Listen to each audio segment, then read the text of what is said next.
Shaquille O'Neal sat alone in a black SUV parked on Linden Avenue in Newark, New Jersey. No assistant, no bodyguard, just him and a worn local newspaper on the passenger seat. The name in that paper was Curtis.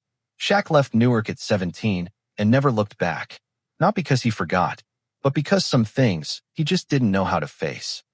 Curtis was one of them, the only man who ever picked up his clippers without asking if Shaq had money. Now the shop was about to be torn down. A real estate company had bought up the whole block. Only Curtis hadn't signed. Shaq walked in planning to watch from a distance and leave. But the 68-year-old man looked up and knew him right away. What happened next, Shaq wasn't ready for. Nobody could be ready for what Curtis pulled out of that drawer beneath the mirror. He thought he came back to pay a debt. Turns out, the other man never kept a tab. Newark, October 2013. October cold in Newark has its own feeling. Not the sharp cold of Chicago, not the dry cold of Denver.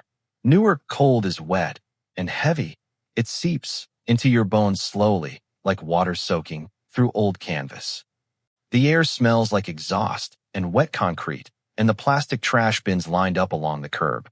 Shaq had been sitting in the car for 22 minutes. He knew exactly, because he checked the clock 3 times. 9:14 a.m., 9:27 a.m., 9:36 a.m. His black 2012 Chevy Suburban was parked about 50 yards from Webb's Cuts, far enough that nobody would notice, close enough to see the dim yellow light glowing behind the shop window. A handwritten sign was taped to the glass. Open 8 a.m. to 6 p.m., Monday through Saturday. The letters were in black marker, shaky like an old man's hand. He folded the newspaper, set it on the passenger seat, then picked it up again. The article was on page 7 of the Newark Star-Ledger, dated October 4th. Small headline, no photo. Last holdout on Linden Avenue. 68-year-old Barber refuses to sign. Short piece, less than 300 words. The reporter wrote it the way people always write these stories, a little sad, wrapped up with something about community spirit. Curtis Lamar Webb, owner of Webb's Cuts at 114 Linden Avenue, was the last person on the block who hadn't sold to Pinnacle Property Group. 13 other homeowners and business owners had already signed. Just Curtis left. Shaq read that name and sat still for 3 days. It wasn't that he'd forgotten Curtis. The opposite, he remembered everything. The way the old man would sit in his low wooden chair when there were no customers, listening to jazz from a beat-up Panasonic radio. The smell of Murray's pomade mixed with disinfectant.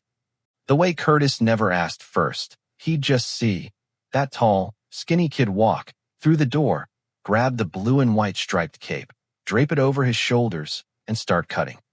Never once asked for money. Not one time. Shaq was 11, then 12, then 13.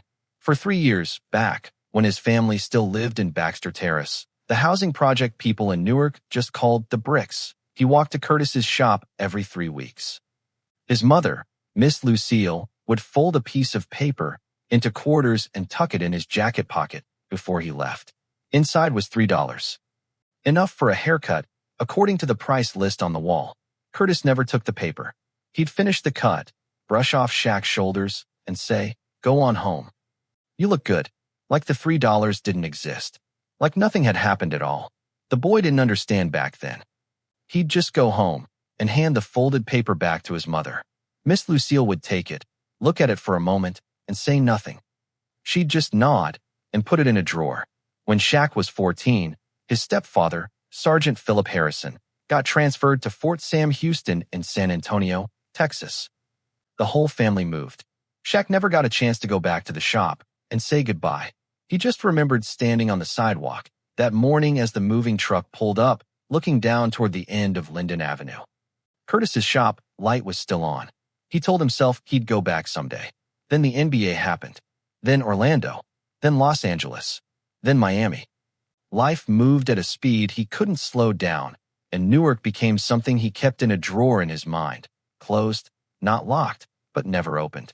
Until this newspaper. Until the name Curtis Lamar Webb on page 7. He checked the clock one more time. 9:41 a.m. Inside the shop, the yellow light still flickered.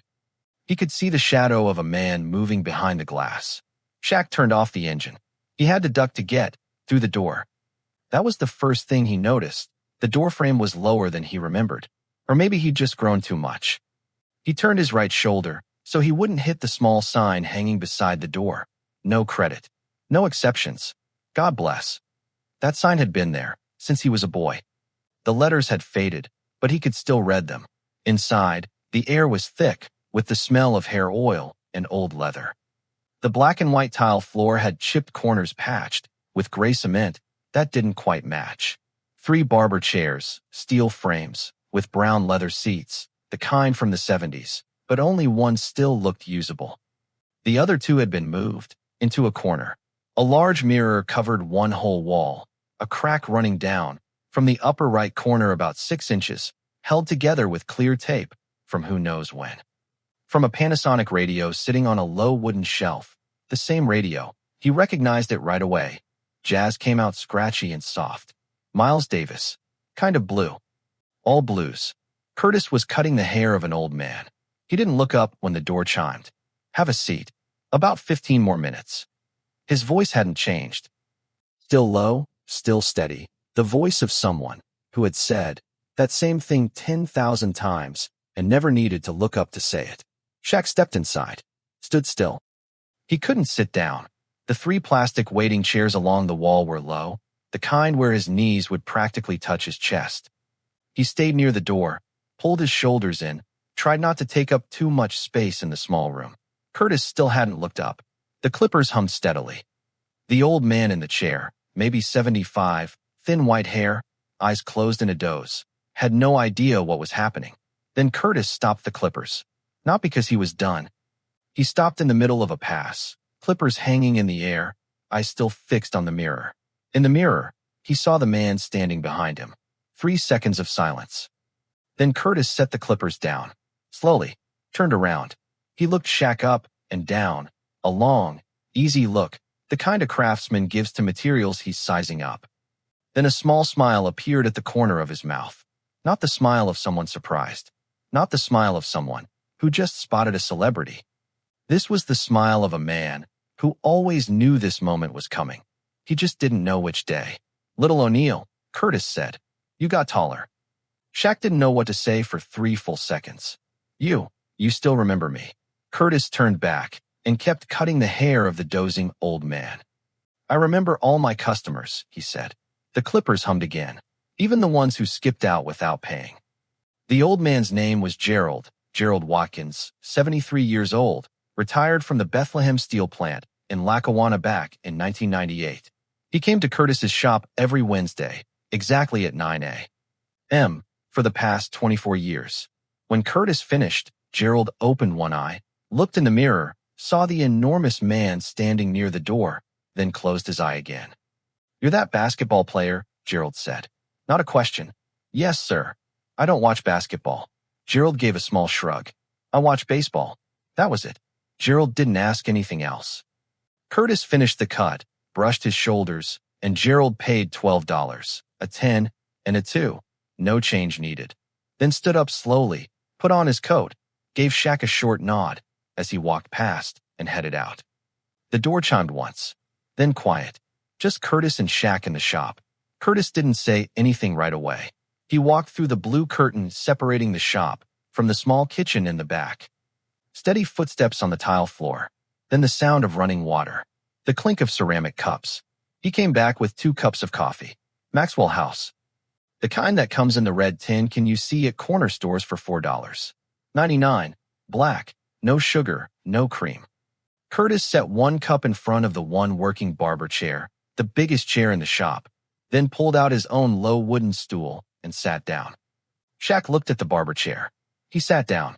The chair made a small creak. He had to spread his knees out because the armrests were too narrow, but he got into it. Curtis lifted his cup, blew on it gently, looked out the window. Outside, on the sidewalk across the street, a large billboard had gone up the week before. Coming soon. Linden Parkview. Luxury residences starting at $389,000. Pinnacle Property Group. Behind the sign was a wide empty lot, where Mrs. Kim's laundry used to be, where the Reyes family's bakery used to stand, where the Donaldsons had their ground floor apartment. All torn down now. Just bare dirt and a few steel rods sticking up. Did you get the notices? Shaq asked. Got 17 of them, Curtis said. They came to the door 3 times too. Last time they sent a man in a suit. Very polite. Said thank you. Sorry, I understand, I sympathize. He took a sip of coffee. The more polite a person is, the less I trust them. Shaq didn't push further about Pinnacle. He already knew enough. He'd known, before he drove up here.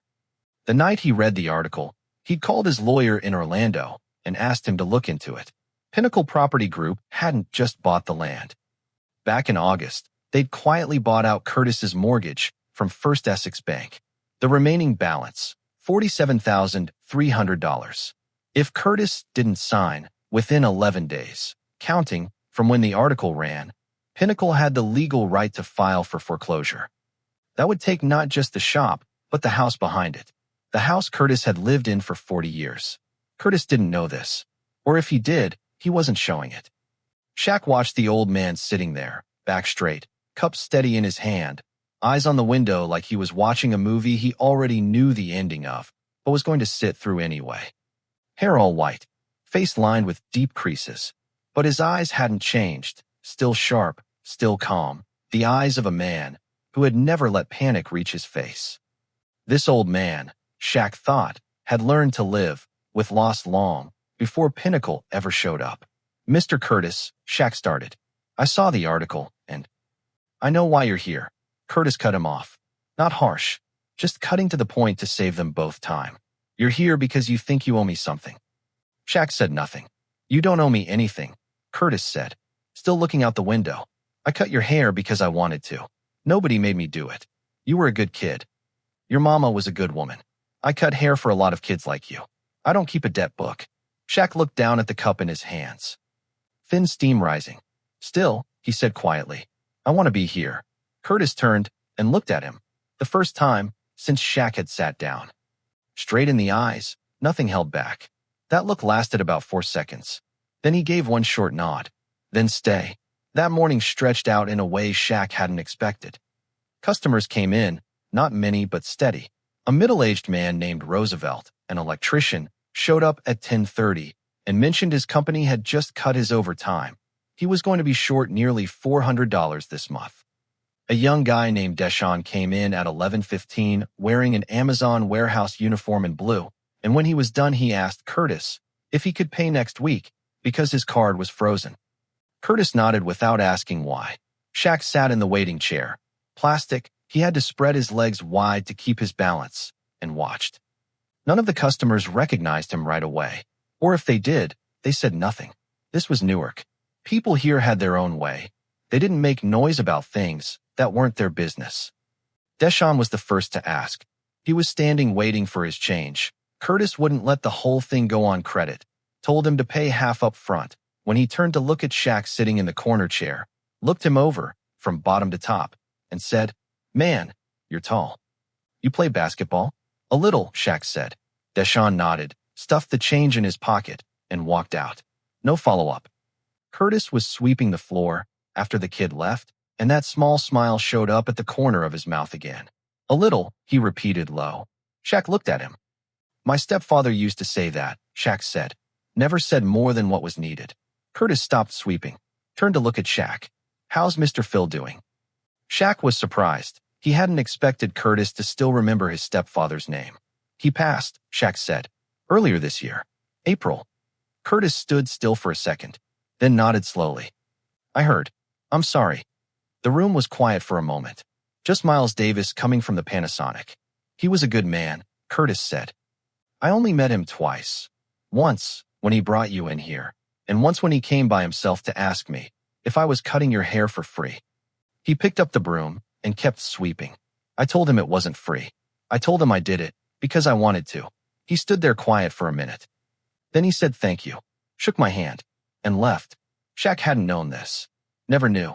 His stepfather, the man made of iron discipline, the man who never asked anyone for anything, had walked alone into a barber shop on Linden Avenue to ask an old barber whether he was doing his son a favor or not.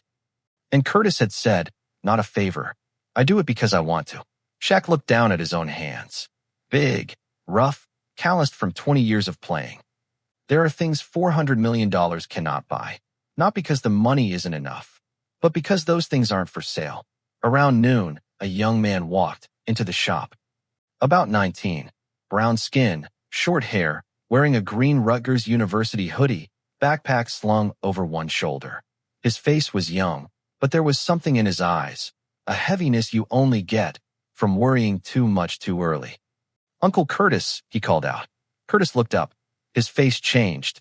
Not much, just a slight softening at the corners of his eyes. "Darius, why didn't you call first?" "I've got afternoon classes. Just came by to see if you needed anything." Darius noticed Shaq. Stopped. "Oh, you've got company." "Not company," Curtis said. "An old friend." Darius looked at Shaq one more time. The look of someone who thinks they recognize a face, but can't be sure. Then he set his backpack down and pulled out a foil-wrapped container. "I got you lunch, Uncle. Grilled chicken today." Curtis took the container, without saying thank you, the kind of no thank you that means thank you as long, since turned into its own language between two people. "How's school going?" "Good." Darius sat in one of the waiting chairs, tapping his foot on the floor, the habit of someone thinking about too many things at once. "Macroeconomics is kind of rough. But it's okay. GPA 3.4. Curtis nodded. No praise, no criticism, just a nod. Shaq watched quietly. He knew Darius was Curtis's nephew. The article had mentioned one line about a nephew currently enrolled at Rutgers, but he hadn't understood how close they were until now. Darius stayed about 20 minutes. Before he left, he pulled Curtis to the corner of the shop and spoke low, but the shop was small enough that Shaq could still hear. "Uncle, that letter from the bank. I saw it on the kitchen table yesterday. Do you want me to ask my law professor about it? He might be able to." "No need," Curtis said, gentle but firm. "I can handle it." Darius was quiet for a beat. "You sure?" "I'm sure." Curtis patted his shoulder once. "Go to class. Don't worry about me." Darius looked at his uncle for a long moment, the look of someone who wants to say more but knows better. Then he swung his backpack on, gave Shaq a nod as he passed, and walked out. The door chimed. Curtis went back to his work table. Started opening his lunch slowly, like the conversation that just happened hadn't happened at all. Shaq watched Darius, through the window, the kid walking toward the bus stop, hands shoved in his hoodie pockets, head slightly down. He thought about himself at 19. Same backpack, same weight, heavier than the bag, lighter than the things he couldn't say out loud. He thought about Miss Lucille. He thought about those folded pieces of paper with $3 inside that she tucked into his pocket before every trip, knowing Curtis wouldn't take the money, but still putting it there because that was her way of teaching him that some things in life have to be paid, even when the other person won't take the payment. Late afternoon, around 5:45, the shop was empty. Curtis did his last sweep. Shaq had been there almost 8 hours, hadn't gone anywhere, hadn't made a phone call, just sat and occasionally helped pour coffee or moved a box from one shelf to another when Curtis pointed. He hadn't brought up Pinnacle. Curtis hadn't mentioned it, but they both knew. Curtis leaned the broom against the corner wall, walked back through the blue curtain. This time he came out with something different, not coffee. He set it on the wooden shelf under the mirror, next to the clipper case. An old newspaper, folded along creases so worn they'd gone stiff. The paper had shifted from white to yellow beige, from yellow beige to brown at the edges. Shaq looked at it, didn't touch it. "Open it," Curtis said. He opened it. The sports page. The Newark Star-Ledger. June 25th, 1992. Big headline across the top. Shaquille O'Neal. Orlando Magic selects Newark's own with first overall pick. Below it, a photo. A tall, lanky young man in a black suit, holding an Orlando Magic cap, smiling wide for the cameras. In the upper right corner of the newspaper page, a red ballpoint circle. A 25-cent pen. The line was shaky but careful. Shaq looked at the newspaper for a long time. Said nothing. "I cut this out the morning the paper came," Curtis said. His voice was flat, even, like someone running through a routine task. "I've kept it here ever since. Every night before I close up, I take it out and look at it once. Then I put it back."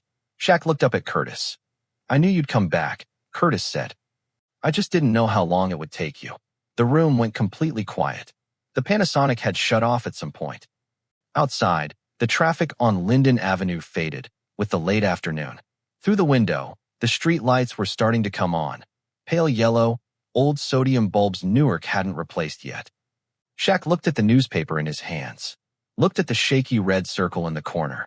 He remembered that morning in 1992, the day of the NBA draft.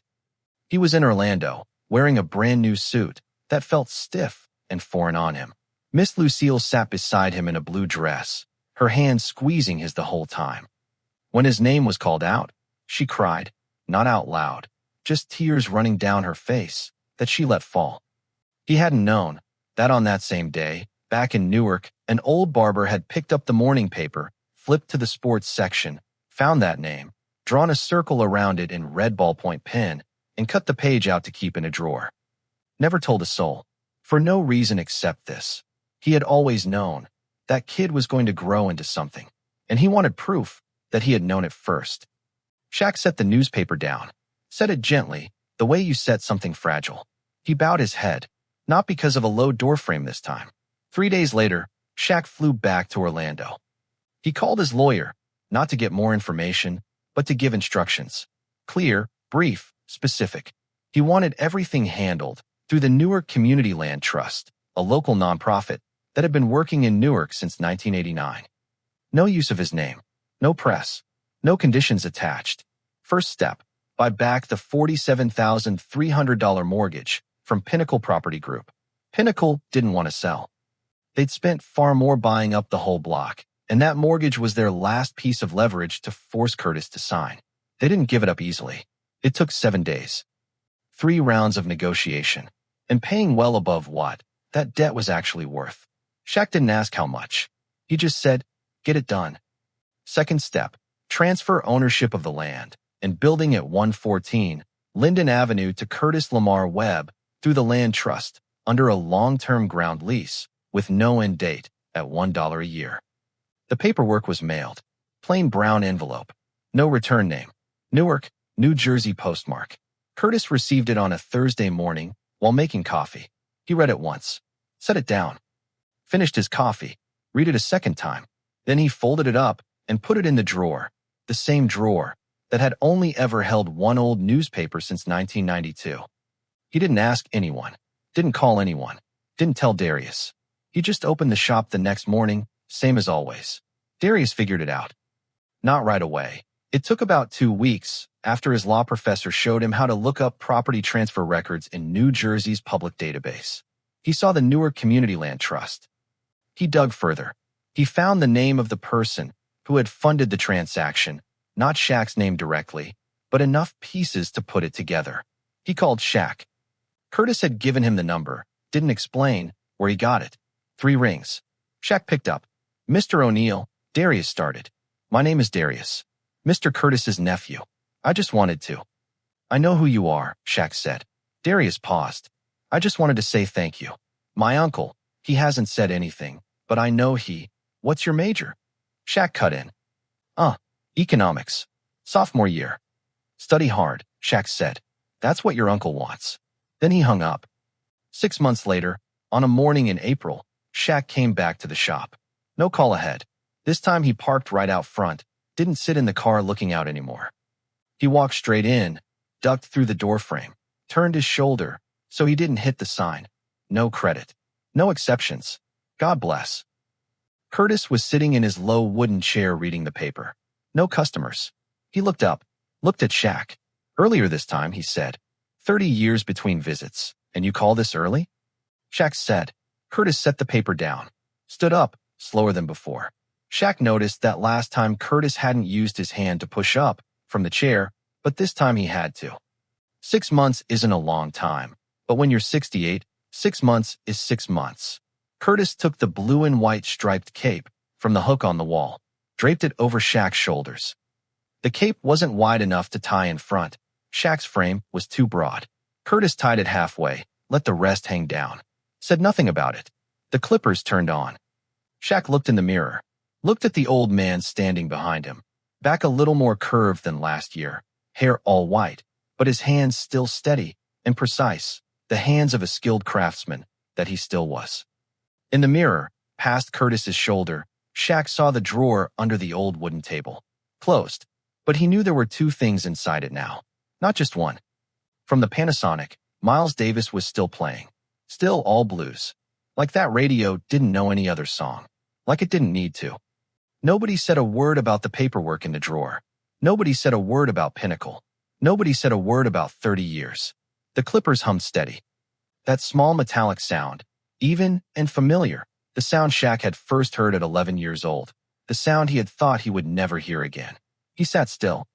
For the first time in a very long time, he didn't need to be anywhere else. Didn't need to be anyone else. Didn't need to do anything more than just sit here, in this small shop, that smelled like hair oil and Maxwell House coffee and worn black and white tile. With a blue and white striped cape on his shoulders. With the man who had known him before he became anything at all. Some debts people carry their whole lives. Not because the other person is asking to be paid back, but because the other person never asks at all. That's what makes it the heaviest kind. That's what makes it the kind that never fully goes away. And sometimes, the only way to pay it is to sit down. Stay quiet.